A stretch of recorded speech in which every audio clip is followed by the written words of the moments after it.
circuito. Qualche foto, gli altri vanno. Fate anche mountain bike, però c'è anche tutto.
Giacomo e G di Giorgia, che è l'altra bambina che ho io.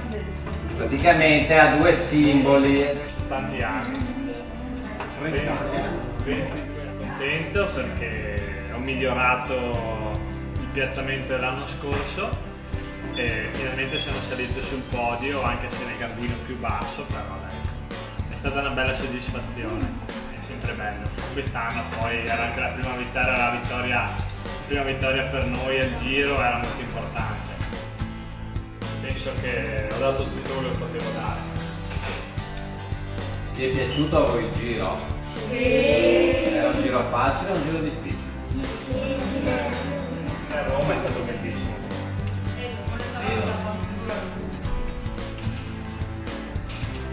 Te lo saprò dire a fine tour. Tanti di belli. Ogni tappa aveva il suo fascino. No, mi sono preparato molto bene.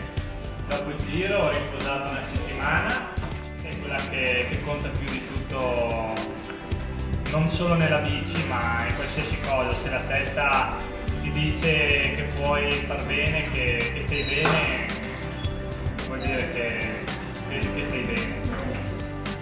Però diciamo quelle vere, ci ho provato una volta, ma per fare non una gara. Eravamo 5-6 professionisti che corravamo e